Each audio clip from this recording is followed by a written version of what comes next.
Amados de Reino, Poder y Gloria, bienvenidos a nuestra clase en el día de hoy. En las clases anteriores hemos estado aprendiendo muchos datos acerca de los evangelios, sus características generales, su contexto geográfico y antecedentes históricos. Hemos también descubierto que las 4 narraciones son armoniosas entre sí y que el tema central de ellos es Jesucristo.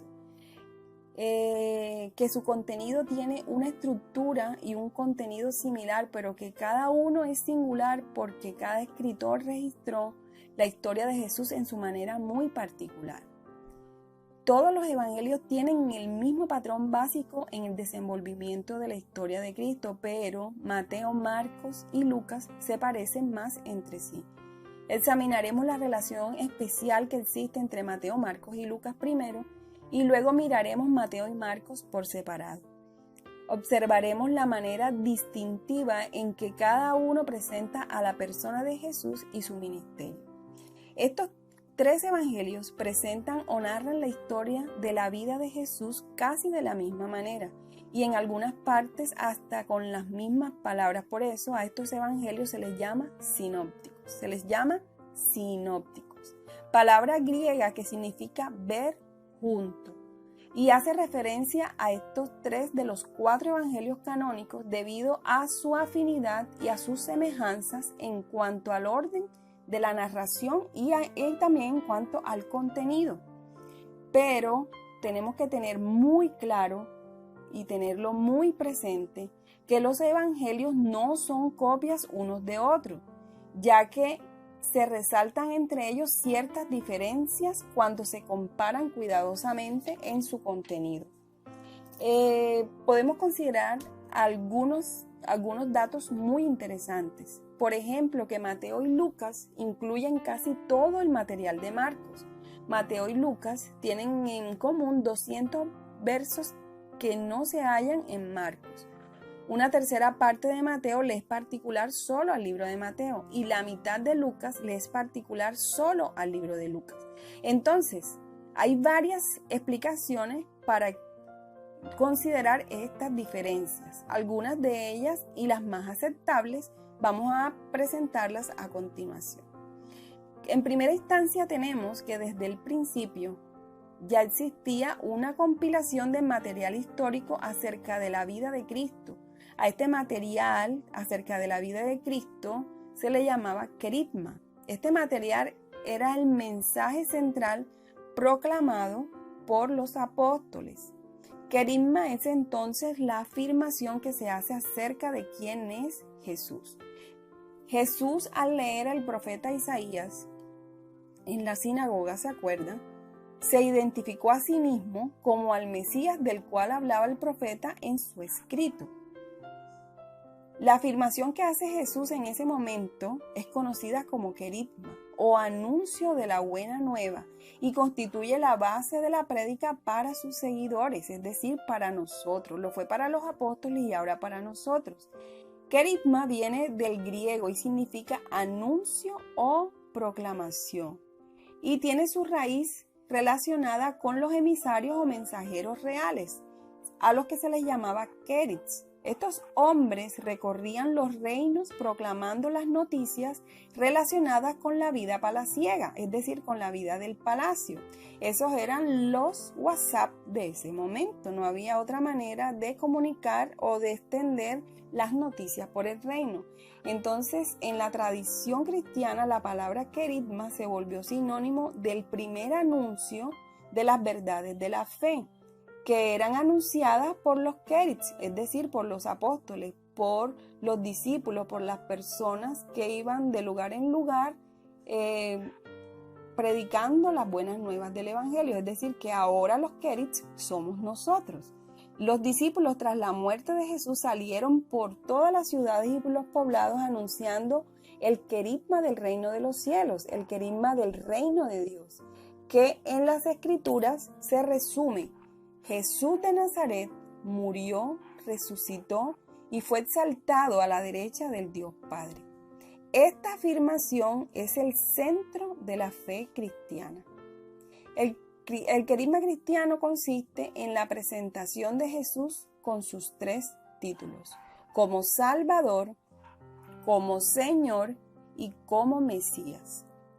El querigma es entonces el primer anuncio del Evangelio para aquellas personas que aún no conocen a Jesucristo.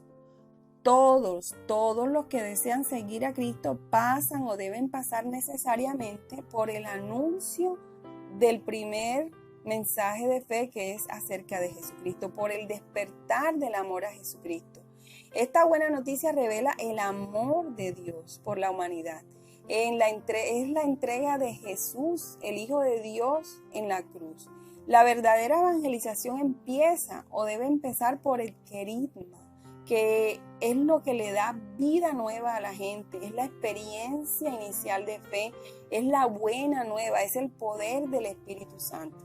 Entonces, ¿qué sucede? Que hay mucha gente que está en la iglesia y no han sido expuestos al querigma de Dios, no han sido expuestos o no tienen claro cuál es el mensaje del Evangelio. Por eso muchos fácilmente se apartan, porque no han recibido realmente el mensaje del Evangelio como tal. Están aquí en la iglesia, están en las congregaciones por cualquier otro motivo, pero no por Jesucristo. Entonces la evangelización tiene un proceso propio que no se debe invertir, puesto que de otra manera se pierde la fuerza intrínseca de la palabra de Dios. Esto no quiere decir que alguien no llegue al Evangelio por cualquier otro motivo, porque Dios lo sanó, porque alguien lo invitó, porque se interesó por alguna cosa de la iglesia, más no por Jesucristo. Y luego cuando están allí son expuestos al mensaje del Evangelio y se conviertan. Esto suele suceder, pero lo ideal es que lleguen a la iglesia es por el mensaje del Evangelio. Entonces, primero se debe presentar a Jesucristo, que es el centro y la base. Después, y solamente después, se deben exponer las verdades, las leyes, las exigencias de Jesucristo, las obras que hace Dios, las bendiciones que Él nos ofrece y todas esas cosas. Es decir, que no debemos atraer a las personas a la iglesia con anuncios errados, con cosas que no tienen nada que ver con el Evangelio, como en las iglesias que actualmente se predica un evangelio de prosperidad. Se atrae a la gente o a las masas ofreciendo bendiciones a cambio de dar, por ejemplo, dinero a Dios. Siembra, pacta, haz esto, haz aquello y entonces recibirás la bendición y la promesa de Dios. Entonces, ¿qué pasa allí? Que están tergiversados los valores y el sentido del evangelio. Las personas están llegando a las iglesias, mas no por Jesucristo, con otros intereses, mas no por Jesucristo. Entonces, el querigma debe inaugurar la experiencia de fe. Esto es lo ideal, que las personas lleguen a la iglesia por tener un encuentro con Jesucristo. En segunda instancia, tenemos que además de esta explicación que les acabo de dar, hay otra cosa aceptable en cuanto a las diferencias que hay entre los evangelios, y es que el evangelio según Mateo y Marcos es el registro de este material básico, es decir, del querigma del que les estoy hablando. Este evangelio de Marcos fue escrito por una persona que conocía a los apóstoles y estaba relacionada estrechamente con la iglesia desde el principio. Recuerden que él no era un apóstol de Jesucristo, sino que tenía contacto y relación con las personas que conocieron o estaban con Jesucristo. El Evangelio según Mateo, esta es otra explicación de esas diferencias aceptables.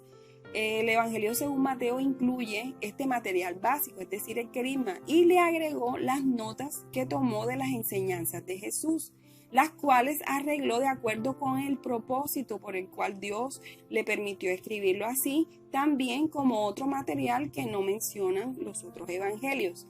El Evangelio de Lucas incluye este material básico, que es el querigma, pero él le agregó gran cantidad de elementos que obtuvo de su propia investigación. Recuerde que Lucas escribió su evangelio, ya lo dijimos antes, haciendo una investigación exhaustiva de los acontecimientos y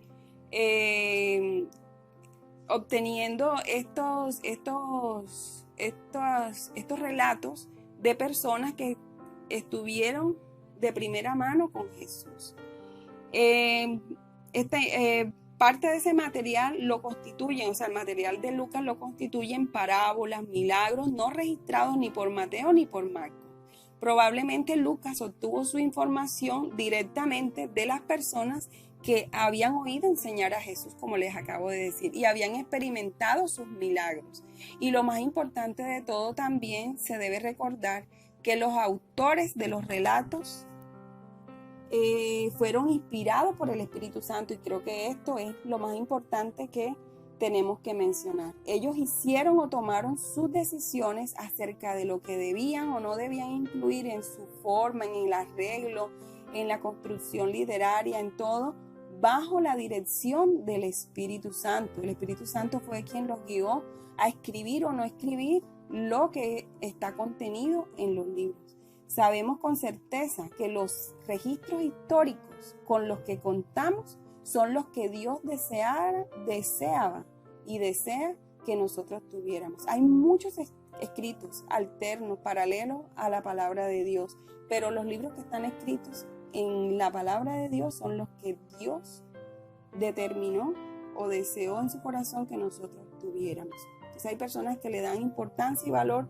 también a otros escritos, y hay quienes consideran a lo largo de la historia que se han debido incluir dentro del texto bíblico otros libros que también existen y narran y relatan acerca de la vida de Jesucristo.